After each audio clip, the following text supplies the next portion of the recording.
감사합니다. 로마는 고대 사람들이 생각하기에 인간이 이룰 수 있는 가장 위대한 사회였습니다. 그때 당시 로마 사람들이 보기에 로마에는 더 이룰 목표가 없는 것처럼 보였습니다. 그러한 로마라고 하는 거대한 제국 앞에서 교회는 너무나도 초라하게 보였습니다. 아무리 하나님의 구원이 위대하다고 해도, 아무리 위대하신 하나님을 믿는다고 해도 1세기 당시 예수님을 믿는 사람들은 많은 경우 배우지 못한 사람들, 가난한 노예들, 부녀자들이 많았습니다. 지식인들이나 교양을 가진 사람들 중에서 예수님을 믿는 사람들은 극소수였습니다. 게다가 당시에는 박해의 물결이 아주 강하게 일어나고 있던 때였습니다. 사도 바울이 활동하던 기원 50또 60년대에는 로마 제국 자원이 박해는 별로 없었습니다. 그런데 바울이 인생 말기인 기원 60년대 후반부터 당시 황제였던 네로 때부터 박해가 점점 이렇게 강해지기 시작했습니다. 그래서 그러한 상황 속에서 그리스도의 복음은 아주 초라하게 느껴졌고, 특히 사도 요한이 나이가 많이 들어서 밤모섬에 유배되어 죽음을 얼마 앞두지 않았던 1세기 말에는 굉장한 박해가 있었습니다. 그래서 로마의 법 앞에 성경의 진리가 전혀 힘을 쓰지 못하는 그런 것처럼 보였습니다. 모든 것을 다 알고 있고 모든 욕망을 자신의 정신력으로 이길 수 있다고 믿는 로마의 지식인들 앞에 복음은 별 영향을 미치지 못했고 의미도 없었습니다. 이런 상황 속에서 그리스도인들의 박해를 견디면서도 은근히 그들 마음 가운데는 이러다 교회는 망하는 게 아닌가 하는 두려움이 자리 잡고 있는 때였습니다. 그런 상황 속에서 사도 요한이 유배를 당해서 저 밤모섬이라는 섬에 갇혔는데, 거기서 환상을 보고 기록한 것이 바로 오늘 읽은 요한계시록입니다. 요한계시록이 기록될 당시 로마의 법은 현대 법률체계의 기초가 되었을 정도로 뛰어난 법이었습니다. 하지만 그렇게 뛰어난 문명을 갖추고 있으면서도 당시 로마 사람들은 검도사들을 서로 싸우게 하고, 사람들 특히 그리스도인들을 잡아다가 맹수와 싸우게 하고, 그러면서 한쪽이 찔리고 비참하게 피를 흘리고 또 맹수에게 잡아먹히며 뜯기는 것을 보면서 환호했습니다. 또 로마 사람들은 파티를 굉장히 좋아했는데 음식을 먹고 가서 토하고 다시 와서 또 먹으며 파티를 진행했습니다. 그래서 이때 아예 그 화장실 위에 토하는 곳이 따로 있을 정도였습니다. 그렇게 쾌락을 즐기는 사람들이었습니다. 그들은 인간과 우주에 대해 많은 생각했고 학문도 많이 발전시켰습니다. 또 그토록 고상한 그들의 철학은 사회가 도덕적으로 타락하는데 아무 영향을 미치지 못했습니다. 요한계시록이 선포하는 것은 그런 로마의 화려한 문명이나 인간의 높은 지성이 역사의 끝을 이루는 것이 아니라는 것입니다. 로마가 아무리 강력해 보여도 그 힘과 지혜와 지식은 영원하지 않다는 것입니다. 인류 역사는 로마와 상관없이 계속될 것이고, 또한 전쟁과 기근과 질병도 계속될 것이라고 선포합니다. 그리고 인간이란 존재가 그러한 재앙들 앞에서 얼마나 또 무력한 존재인지도 보여줍니다. 2000년 전에 요한계시록에서 그것을 이미 우리에게 또 알려주었습니다. 봉인을 하나씩 뗄 때마다, 나팔을 불 때마다, 대접이 쏟아질 때마다 무서운 재앙이 일어나는데, 그렇게 되면 인간이 그토록 노력해서 쌓아올린 문명의 탑은 그대로 와르르 다 무너지는 것이었습니다. 그것을 보여주는 겁니다. 그래서 하나님이 결국 그러한 재앙 상황 가운데 예수 그리스도의 복음으로 죄인들을 부르셔서 구원해 주신다고 선포하는 겁니다. 인간이 쌓아올린 어떤 문명이 천국이 아니라 하나님 나라가 진짜 천국이라는 것을 요한계시록이 보여주는 겁니다. 요한계시록은 이 악한 세상에서 어떻게 하나님이 성도들을 구원하시고 악을 심판하시며 최후의 온 우주를 어떻게 회복시키는지를 보여주는 것이 요한계시록입니다. 우리 1절 말씀을 함께 읽겠습니다. 1절 말씀. 나는 또 그 보좌에 앉아 계신 분이 오른손에 두루마리 하나를 들고 계신 것을 보았습니다. 그 두루마리는 안팎으로 글이 적혀 있고 7인을 찌고 봉하여 놓은 것이었습니다. 보좌에 앉아 계신 분은 하나님을 가리킵니다. 두루마리가 하나님의 오른손에 들려 있고 또한 7인으로 봉해져 있습니다. 어떤 나라든 국가별로 중요한 문서에는 1급 비밀로 표시를 붙여놓고 철저히 관리를 합니다. 깊숙이 숨겨놓고 아무도 못 보게 합니다. 그래서 그런 문서들을 취급할 수 있는 사람은 법적으로 자격이 정해져 있어서 그 사람은 볼 수 있거나 아예 몇 년이 지날 때까지 아무도 못 보도록 봉인을 해놓습니다. 요한계시록이 쓰여진 1세기 로마 시대 때도 똑같았습니다. 중요한 두루마리 문서의 둘레에 띠를 두르고 그 띠에 납 같은 것으로 인봉을 해서 아무나 그것을 함부로 열지 못하도록 해놓았습니다. 그리고 이것이 얼마나 중요한 책이면 인을 7개씩이나 찍어서 봉하여 놓았겠습니까? 성경 특히 요한계시록에서 7이라는 숫자는 완전을 의미합니다. 그럼 7이 왜 완전수인가 하면 하늘과 땅을 합쳐 놓았기 때문에. 하늘의 숫자가 3입니다. 성부, 성자, 성령. 또한 하늘도 3개의 하늘, 첫째 하늘, 둘째 하늘, 셋째 하늘. 우리 사도행전 우리 고린도 보면 우리 사도 바울이 그 셋째 하늘 이 표현이 있습니다. 반면 사는 땅의 숫자입니다. 동서남북, 사계절, 봄, 여름, 가을, 겨울. 그래서 하늘의 수와 땅의 수를 합친 것이 7. 그래서 이게 완전수라 하는 겁니다. 따라서 7인으로 봉했다는 것은 완전히 봉해졌다는 것, 또 완전히 비밀이란 뜻입니다. 그 안에 있는 내용은 거기에 합당한 자격을 갖춘 자가 아니면 결코 알 수도 없고 알아서도 안 된다는 말씀입니다. 여러분, 요한계시록은 사실 이해하기 어려운 책입니다. 학자들도 어려워합니다. 설교자들도 설교할 때 많이 다루지 않습니다. 왜냐하면 괜히 잘못 해석했다가 이단 시비가 또 붙을 수가 있기 때문에. 그런데 또 이외로 요한계시록의 구조가 또 단순합니다. 앞에는 요한계시록 앞에는 소아시아와 7 교회에 보내는 편지가 나오고 6장부터는 심판이 나오는데 물론 우리 중간중간에 다른 이야기도 들어가 있습니다. 하지만 큰 구조는 심판이 시작되면서 7인이 있고 오늘 보면 7인이 나옵니다. 6번째 인을 뗀 다음 7번째 인이 뜰 때 7 나팔이 재앙이 시작됩니다. 그리고 6 천사가 6 나팔을 다 불고 7번째 나팔을 불 때 7 대접이 재앙이 또 시작됩니다. 그래서 7인 7 나팔 7 대접이 재앙으로 진행되면서 그 강도가 점점 세지는데 이렇게 생각하면 아주 어렵지만은 않습니다. 그래서 6장 이후 7개의 인을 하나씩 뗄 때마다 세상에 아주 무서운 재앙이 일어나게 됩니다. 한 번의 심판을 끝낼 수도 있지만 그렇지 않고 한 재앙 한 재앙을 통해 회개할 그 기회를 주고 있는 것입니다.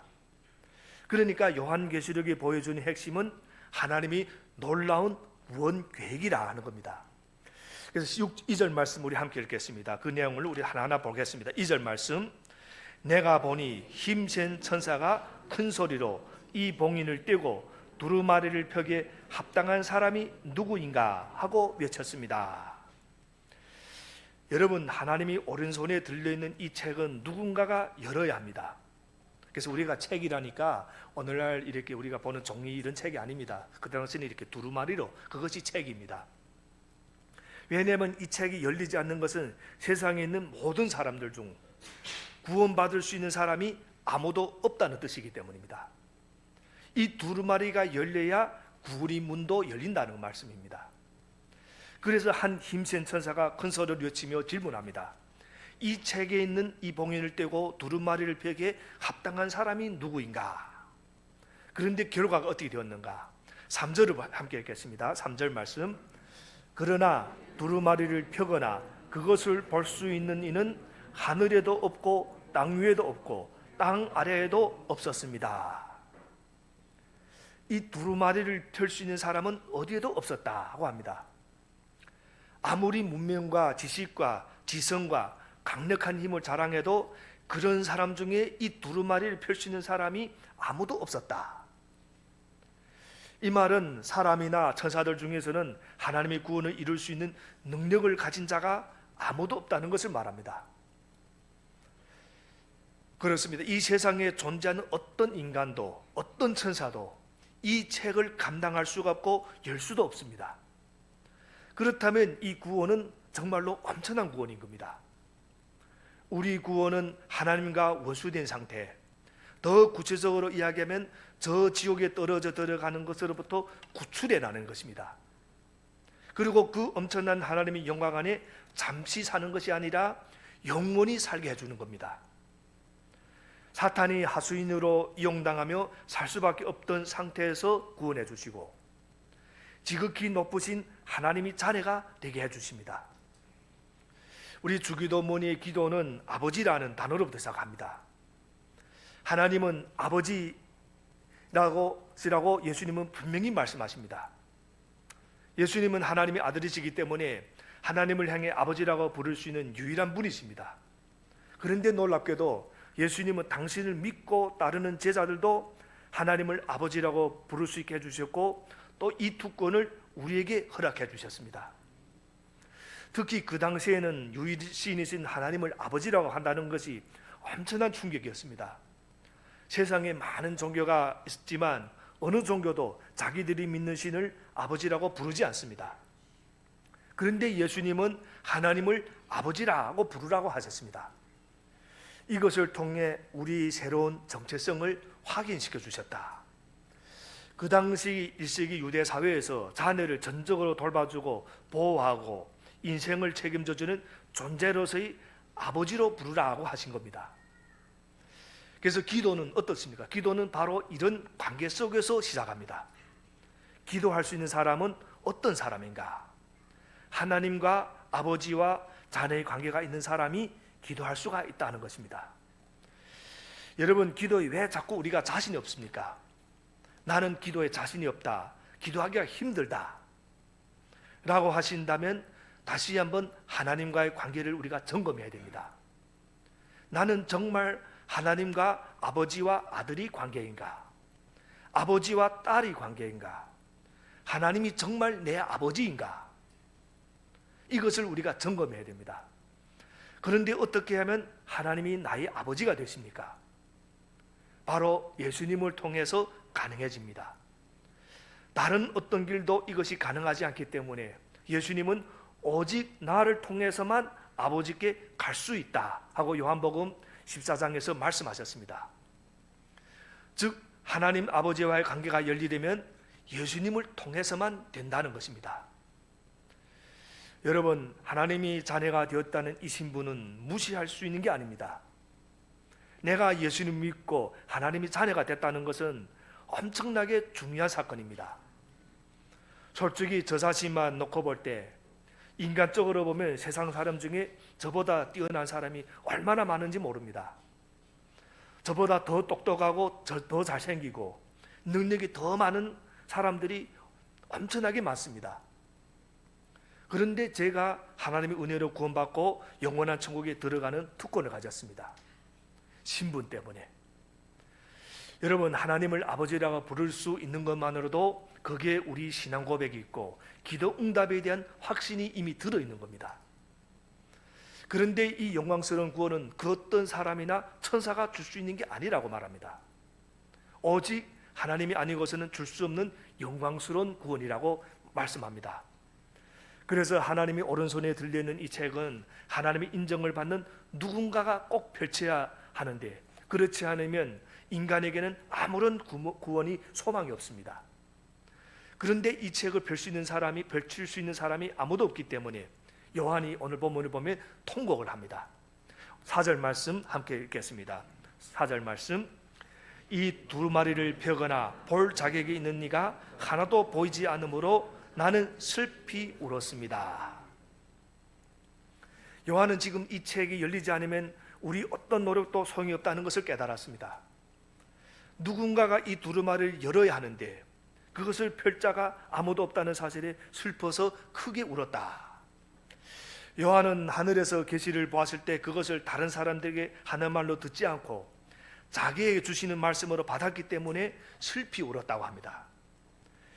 지금 자기만 구원을 못 받고 끝나는 게 아니라 이것이 열리지 않으면 인류가 구원을 못 받게 된다는 그 안타까움 때문에 울었다는 겁니다.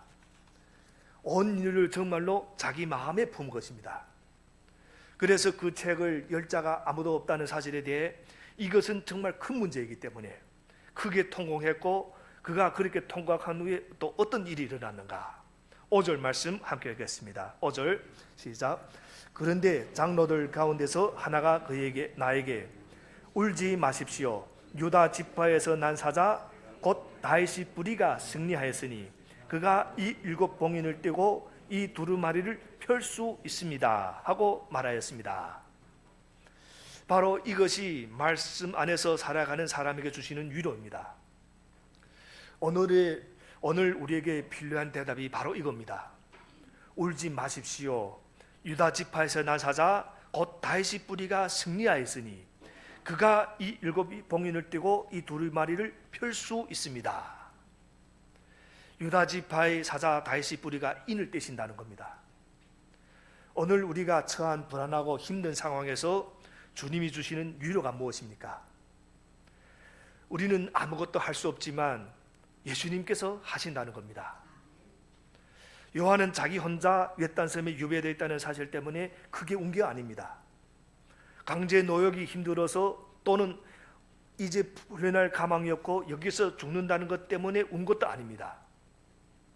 밤섬이든 육지이든 갇혀있던 자유 몸으로 있던 그것이 그에게 요한에게 중요한 것이 아니었습니다. 그럼 뭐가 중요했는가? 정말 중요한 것은 인간이든 천사든 그들 가운데 어느 누구도 자신이 절박한 상황을 도와줄 수 없다는 사실, 그리고 인류를 구원할 존재가 없다는 사실, 그런데 예수님께서 해결해 준다는 그 사실이었습니다. 이것이 요한에게 가장 중요했다는 겁니다. 여러분, 우리도 울 때가 있습니다. 여기 요한처럼 크게 울 때도 있습니다. 나로 하여금 그렇게 울게 하는 이유가 무엇입니까? 잘 생각해 보면 경제적인 어려움일 수도 있고, 특히 누군가가 나를 알아주지 않을 때, 그리고 내가 무시당할 때 분해서 눈물이 나기도 합니다. 또 내가 원하는 대로 일이 진행되지 않았을 때 실망하여 눈물이 나올지도 모릅니다. 내가 간절히 바라던 것이 있어서 정말 되어야 하고 될 수 있다고 기대했는데 안 되었을 때 정말 슬프고 저절로 눈물이 납니다. 그러나 그럴 때일수록 우리가 눈을 들어서 하나님이 보좌 앞을 바라봐야 합니다. 우리 진짜 소망이 무엇입니까? 주님께서 이런 상황에 그냥 가만히 계시는 것이 아니라는 사실입니다. 주님께서는 반드시 구원을 이루어주신다는 사실, 사탄의 속임수를 꺾으시고 무관심한 인간의 마음을 바꾸시고, 그래서 아무리 혼탁하고 죄가 가득한 세상이라도 구원을 완성하신다는 사실, 바로 이것이 우리 기쁨이 되고 진정한 위로가 되는 것입니다. 그런데 오늘 본문을 보면 하나님의 구원은 도저히 어울릴 것 같아 보이지 않는 두 가지 모습에 의해서 이루어집니다. 하나는 사자의 모습이고 다른 하나는 죽임을 당한 어린 양의 모습입니다. 6절 말씀 우리 함께 읽겠습니다. 6절 말씀. 나는 또 보좌와 네 생물과 장로들 가운데 어린 양이 하나 서 있는 것을 보았는데 그 어린 양은 죽임을 당한 것과 같았습니다. 그에게는 뿔 7과 눈 7이 있었는데 그 눈들은 온 땅에 보내심을 받은 하나님이 7 영이십니다. 5절에서는 유다 지파에서 난 사자 곧 다윗의 뿌리가 승리하였다고 했습니다. 여기서는 사자만, 5절은 사자만 언급만 된 것이고 실제로 6절에 등장하는 것은 또 죽임을 당한 어린 양이었습니다. 우리 알다시피 사자는 무엇입니까? 정복자이고 승리자입니다. 짐승들 가운데 가장 위에 있는 존재이고 강합니다. 그런데 어떻게 연약한 어린 양, 그것도 죽임을 당한 어린 양이 사자처럼 강한 정복자가 될 수 있는가? 이것이 바로 하나님의 구원 속에 있는 비밀입니다. 우리가 구원받기 위해서는 하나님과의 관계가 먼저 풀려야 됩니다. 우리를 하나님과 화해시키고 사탄의 종된 것으로부터 우리를 찾으시기 위해서 예수 그리스도가 바로 어린 양으로서 죽임을 당하셨습니다. 골고다 언덕에서 어린 양으로 죽임을 당하심으로써 하나님의 진노를 돌이키시고 하나님의 공의를 만족시켰습니다. 이뿐만 아닙니다. 예수님은 보좌 앞에 7영이신 성령님을 보내셔서 땅끝까지 찾아가 사탄에게 종이 된 백성을 빼앗아 오시고 회복시키십니다. 이것이 또 사자의 모습입니다. 주님은 사자와 같은 강력함으로 우리 안에 있는 죄를 드러내시고 우리를 사탄의 권세로부터 빼앗아서 하나님의 백성으로 만들어 주셨습니다. 그런데 여기에서 특이한 것은 어린 양을 또 성령과 연결시킨다는 사실입니다. 성령이라고 나오지 않고 여기 보면 하나님이 7영이라고 나옵니다. 6절에서 불 7과 눈 7이라고 했는데 7불은 예수 그리스도의 권세와 능력을 나타냅니다. 그런데 그 힘이 어디에서 오는가? 6절 후반부에서 그 눈들은 온 땅에 보내심을 받은 하나님이 7영이라. 정말 7개의 영이라기보다는 바로 이것이 성령님을 가리키는 표현입니다. 완전하신 성령님. 그렇습니다. 주님은 우리 믿는 자들이 교회에 성령을 부어주심으로써 우리로 하여금 깨닫게 하시고 우리를 새롭게 하시고 그래서 온 세상의 죄와 대항하여 싸우게 하십니다. 그러므로 교회의 능력은 바로 성령님이 능력이 있다는 겁니다. 우리 힘은 눈에 보이는 것에서 오는 것이 아니라 성령님이 능력에서 오고 그 능력은 예수 그리스도를 의지하는 것에서 나옵니다. 주님께서 교회에서 하시는 말씀은 그러니까 세상을 두려워하지 말라는 것입니다. 지금 엄청난 박해 속에서 있지만 로마 제국을 두려워하지 말라는 겁니다. 그 뒤에 오는 권력을 두려워하지 말라는 것입니다. 세상이 아무리 악해도 주님은 성령의 능력으로 사탄의 세력을 쫓으시고 구원을 이룰 것이라고 약속해 주십니다. 그런데 문제가 뭔가 하면 우리 믿는 자들이 성령의 능력을 경험하고 맛보며 살아가야 하는데 그렇지 못하는 데 있다는 겁니다. 왜 그렇게 못하는가 하면 정말 예수님을 붙들지 않고 하나님의 말씀을 붙들지 않기 때문에 그러다 보니까 주님의 능력이 나타나지 않는 겁니다.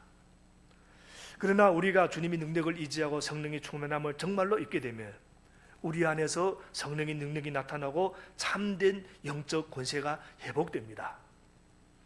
그럼 우리가 질문합니다. 어떻게 그렇게 될 수가 있는가? 결국 말씀과 기도입니다. 그러니까 이 말은 바로 주님과의 관계 속에서 이루어진다는 겁니다. 하나님과의 관계가 확실하게 서 있을 때 하나님의 능력이 우리에게서 나타난다는 말씀입니다. 다시 말씀드리지만 사도 요한 당시 1세기 말에는 박해 때문에 교회가 아주 침체되어 있었습니다. 성도들은 주님께서 곧 오겠다고 하셨는데 왜 빨리 안 오시는가 하고 하면서 낙심하고 있었습니다. 우리가 이렇게 고생하고 있는데 왜 안 오시나 하고 있을 때 주님은 하늘에 있는 교회의 모습을 사도 요한을 통해서 잠깐 보여주신 겁니다. 7절부터 8절 말씀도 우리 함께 읽겠습니다. 7절부터 8절 말씀. 그 어린 양이 나와서 보좌에 앉아 계신 분이 오른손에서 그 두루마리를 받았습니다. 그가 그 두루마리를 받아들었을 때 네 생물과 24 장로가 각각 검은 고와 향이 가득히 담긴 금 대접을 가지고 어린 양 앞에 엎드렸습니다. 그 향은 곧 성도들이 기도입니다. 여러분, 요한계시록을 읽을 때는 그냥 어렵다고 하는 정도가 아니라 엄청난 로마의 박해 아래에 있는 교회가 받은 말씀이라는 것을 우리가 기억하며 읽어야 됩니다. 엄청난 박해를 받던 그 당시 그 성도들에게 주신 말씀이라는 겁니다. 지금 엄청난 박해 속에서 언제 어떻게 될지, 언제 잡혀갈지, 언제 죽을지 알지 못하는 상황인데 그때 이 편지가 사도 요한으로부터 도착한 겁니다. 이것을 숨어서 읽고 있는 성도들 입장에서 이 말씀이 얼마나 엄청난 위로의 말씀인지 모릅니다. 하늘나라에 하나님의 보좌가 있습니다. 아, 이게 진짜가 아니고 가짜가 아니라 진짜구나. 우리가 드린 기도가 땅에 떨어지는 게 아닌 거구나 하고 그들이 그 말씀을 들으며 깨달았던 겁니다. 그런데 왜 여기서 보면 향으로 표현했는가? 우리가 좋은 향을 맡으면 기분이 좋아집니다. 그래서 우리 기도가 그냥 대접도 아니고 금 대접 안에 담긴 아름다운 향기라는 그 확신을 박해당하는 성도들에게 지금 주고 있는 겁니다. 그들의 기도는 하나도 없어지지 않고 모두 주님 앞에 가서 보관되어 있다. 여러분, 우리 기도가 보관되어 있습니다. 우리가 드린 기도는 결코 땅에 떨어지지 않습니다. 하나님은 다 듣고 계시고 다 알고 계십니다. 얼마나 놀랍습니까? 그런데 여기서 또 내 생물이라 하는 것은 또 아모, 언어입니다. 아모. 그때 당시 그 로마 제국이 검열을 받아야 하기 때문에 이 암호처럼 쓰여진 겁니다. 네 생물은 천사들이 대표이고 24장로들은 천상의 교회들이 대표들이었습니다. 그러니까 그들은 이미 이 땅의 싸움을 마치고 천국에 들어가 영광 중에 안식하고 있는 모든 또 성도들을 대표하는 사람들이라는 겁니다. 그런데 이 하늘에 있는 교회를 보면 이들이 모두 손에 각각 검은고를 하나씩 들고 있었습니다. 또 향이 가득 들어있는 금대접을 하나씩 다 들고 있었습니다. 그러면서 어린 양 예수 그리스도께 경배하면서 새 노래를 부르고 있습니다. 무슨 뜻인가? 하나님은 얼마든지 구원을 우리가 혼자 하실 수 있습니다. 전능하신 하나님이시기 때문에. 그런데 놀랍게도 그것을 하나님은 혼자 하지 않으시고 교회가 주도적인 역할을 하도록 사용하기로 결정하셨다는 겁니다. 여러분, 교회는 잃어버린 영혼의 구원을 위해 책임을 맡은 존재입니다. 그리고 우리가 바로 그런 존재입니다. 그렇기 때문에 영혼 구원을 위해 우리는 기도해야 하고 주님이 행하신 그 일들을 새 노래로 선포하며 우리는 나아가야 되는 겁니다. 그래서 주님은 일곱 봉인을 하나씩 떼시기 전에 먼저 하늘의 교회가 드린 기도와 찬양을 지금 오늘 본문을 통해서 보여주고 계시는 겁니다. 성도들의 기도가 금대접에 담겨있는 모습을 통해 우리는 주님께서 우리 기도를 얼마나 소중하게 여기시는가를 알 수가 있습니다. 또 주님은 우리가 성령님의 임재의 중요성을 깨닫고 간절히 또 기도하기를 원하십니다. 여러분, 지금 우리 진짜 문제가 무엇입니까? 우리 진짜 문제는 가장 중요한 것을 놓친 채로 덜 중요한 것을 쫓아다니고 있다는 데 있습니다. 이것이 우리 가장 큰 문제고 진짜 문제입니다. 그래서 그 결과로 우리는 고갈되고 그래서 항상 불안합니다. 가장 중요한 것을 붙들지 않고 다른 것을 붙들게 되면 자동으로 오는 것이 바로 불안함이고 염려이고 걱정입니다. 그러므로 우리에게 주어진 강력한 무기가 바로 기도이고 말씀입니다. 특히 우리가 하나님께 기도를 드리는 것이 참 중요합니다. 사실은 기도 그 자체라기보다는 기도는 하나님과의 대화이므로 하나님과의 관계가 중요하다는 겁니다. 하나님과의 관계에서 능력을 받고 그럴 때 우리는 나가서 이웃을 사랑할 수 있는 그 능력을 우리가 실천하게 되는 겁니다. 우리에게 정말 중요한 것은 성령님의 역사가 우리 삶 속에서 나타나는 것. 그런데 말씀을 붙들고 그리스도를 신뢰하며 기도하는 사람에게 바로 그런 성령의 역사가 나타나며 능력을 체험하게 됩니다. 그리고 그 능력으로 우리 자신뿐만 아니라 주님께서 원하시는 저 수많은 사람들이 주님께로 돌아오는 하는 역사가 우리를 통해 일어나게 되는 것입니다. 바로 이런 역사가 2024년 우리 삶 속에, 우리 가정 속에, 또 우리 교회 안에 충만하기를 주님 이름으로 축복합니다. 기도하겠습니다.